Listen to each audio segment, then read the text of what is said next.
In the shadows of World War II, a secret unfolded in Manchuria, a place where science became a weapon. This was Unit 731, Japan's covert program of human experimentation and biological warfare. Prisoners infected with plague, frozen alive, and dissected without mercy. The world was never meant to know. Governments buried the truth. Victims were erased. But history's silence cannot last forever. My name is Kayla Dones. This is Deadly Science, and the story starts now. In this 6-part series, we are going to be exploring one of the darkest chapters of the 20th century.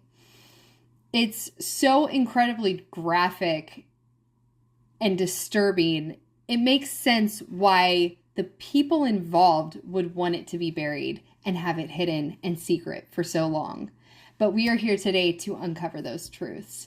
So this series is about Japan's secret biological warfare program. And this program was known as Unit 731. All of this information that we are going to be sharing with you guys in this series has been brought to light through survivor testimonies, archival evidence, and conversations with historians. We're going to uncover what actually happened and talk about why remembering these moments truly matter more than ever today. Because these aren't just stories from the past, they're warnings for the future. In the early 20th century, Japan was rising fast. And they were once an incredibly isolated feudal society. It had transformed into this incredibly ambitious empire. So they had modern armies, advanced technology, and this really intense hunger to completely dominate all of Asia. Now, Japan had learned a lot from the West, in particular, the United States. And there was a man by the name of Commodore Matthew Perry. And this is a very important person in this era. So he arrived in Japan in 1853. And he had this whole giant U.S. naval squadron. And he was there to put pressure on Tokugawa shogunate. Commodore Matthew Perry used gunboat diplomacy. So the word gunboat diplomacy is pretty much what it sounds like. They had guns and they had boats.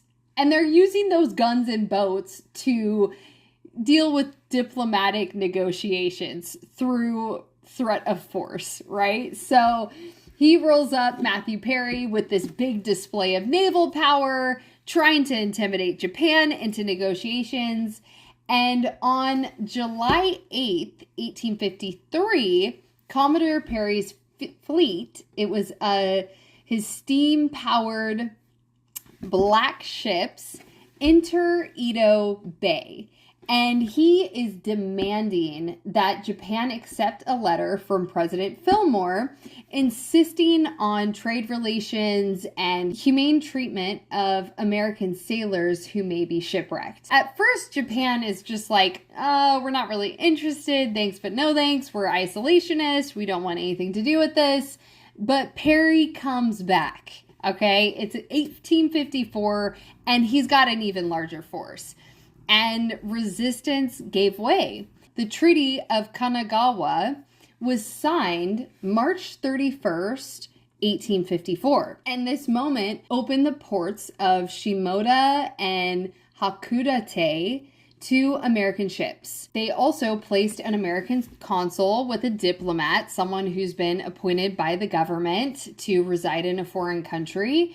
And so now we have American diplomats in Shimoda, the ports are open, and this ended 2 centuries of isolation. There was 2 samurai clans, Choshu and Satsuma clans. They rose in revolt and their uprising toppled the old order. This moment launched the Meiji Restoration. So the Japanese at this point, they're completely determined to never be humiliated like that ever again. Japan is just continuing to study the West, their industries, technology, their military.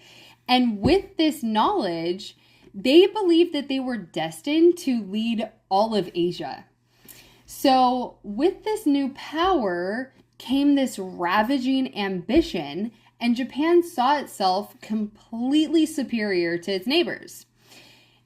And so even though they were a resource-poor nation, they are like, okay, what are we going to do? They turn outwards.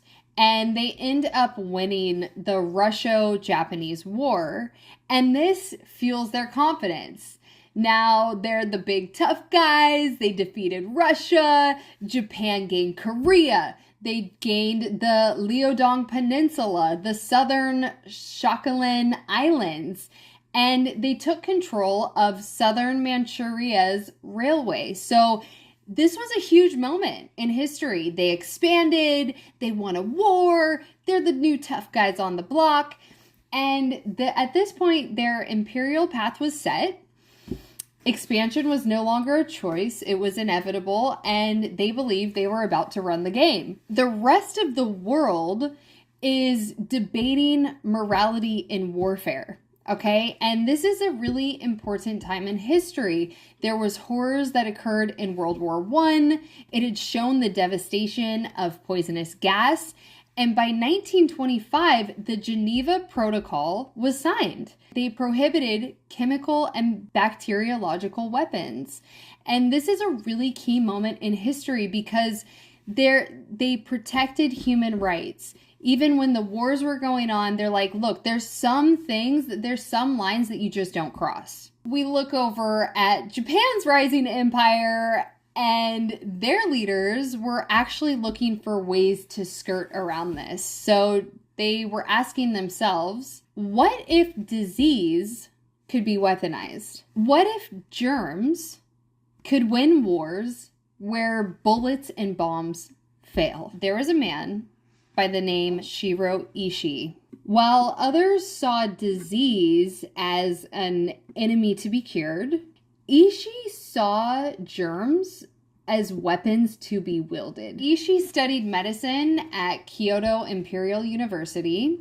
He was enrolled in 1916 and graduated in 1920. Just 4 years later, he returned for postgraduate work in microbiology. All of his professors noted his brilliance, his intelligence, but they also noted he had an incredibly abrasive personality and these really odd, strange habits. So Ishii would work in laboratories till late at night, and he actually would call his bacteria cultures his pets. Between his studies, Ishii worked at the First Army Hospital and the Army Medical School in Tokyo.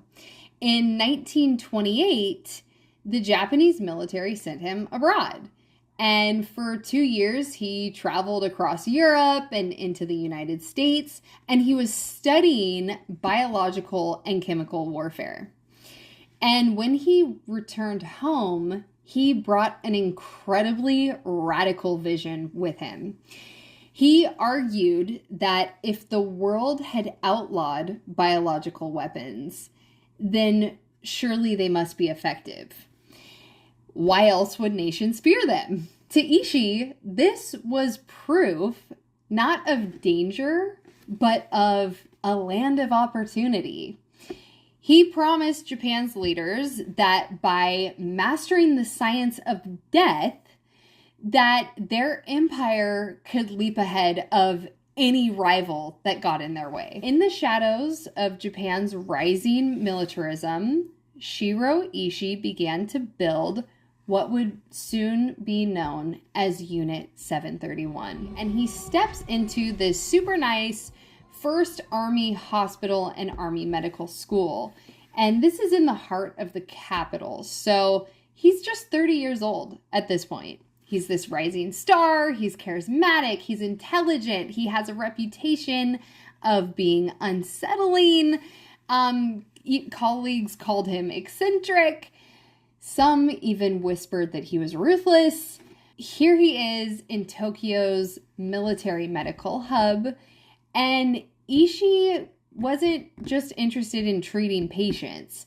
He dove headfirst into bacteriology and preventative medicine, fields that would shape his sinister legacy. Here we have some images of the bacteriology research laboratory. This was established at the Japan Tokyo Army Medical School. We have pictures inside of the laboratory. This is the Epidemic Prevention Research Laboratory staff list. Ishii's at this Army Medical School and he's studying pathogens and bacterias like the plague and anthrax, and he's in there and he's learning how to harness these diseases, how to wield them and make them into these powerful weapons. And as I mentioned before, the Russo-Japanese War of 1904-1905, which Japan had just won, it showed the world its military might.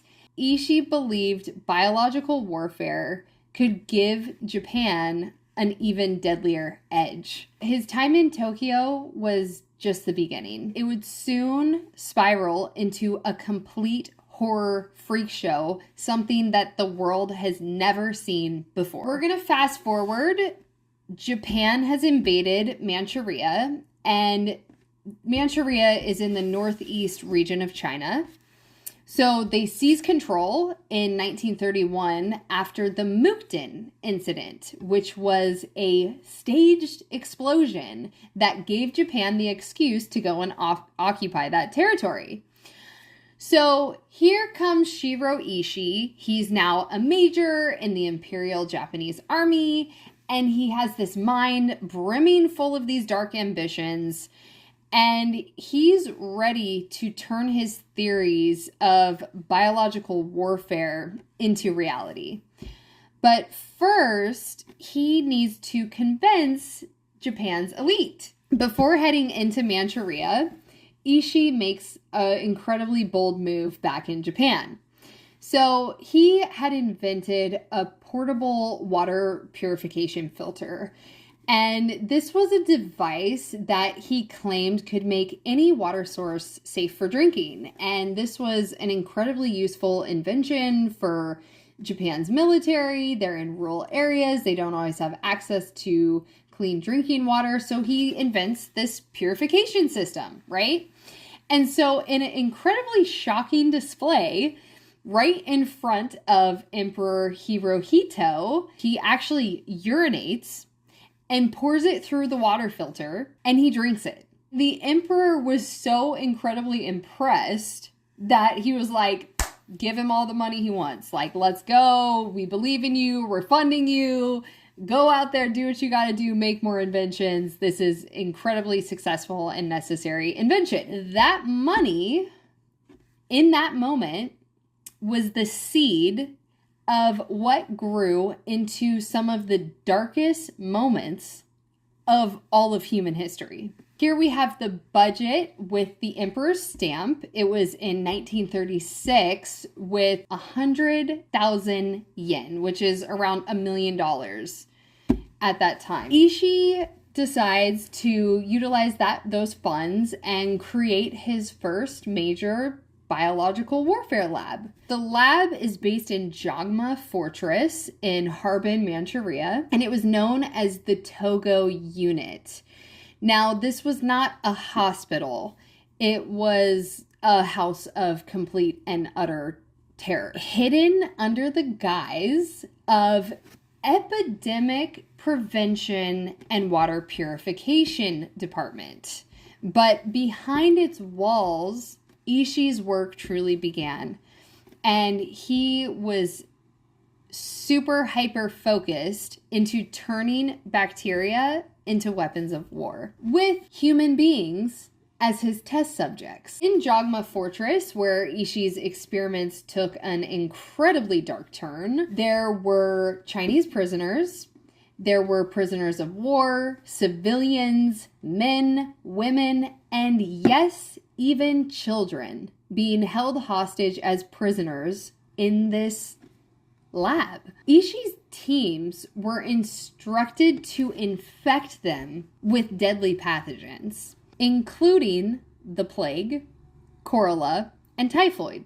And it was to test the effects on the human subjects. Some were even subjected to vivisections. And I didn't even know what that word meant. I had to look it up. I had never heard of it before. It's a surgical practice done without any pain meds.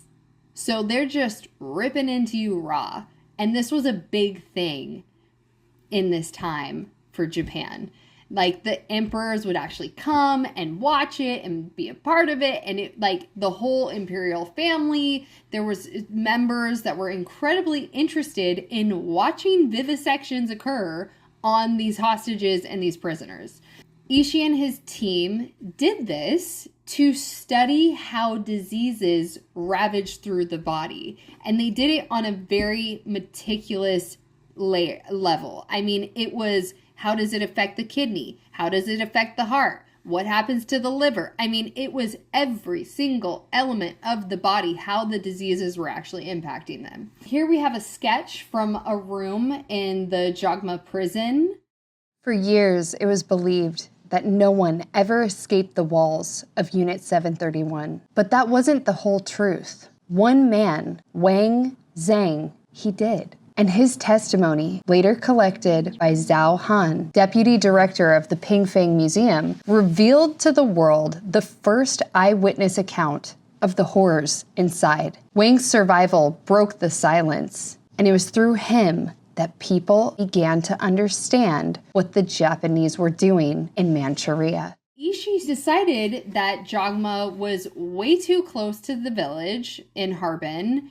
It was too exposed, too fragile.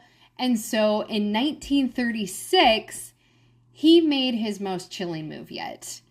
He built something larger, more secretive, and darker. 14 miles away from Harbin, in the remote district of Pingfang, rose a fortress of absolute horror that the world would come to know as Unit 731. Most chilling of all, this was only the beginning. Thank you all so much for joining us, and next episode, we're going to be going inside of Unit 731. Hope to see you all in episode 2.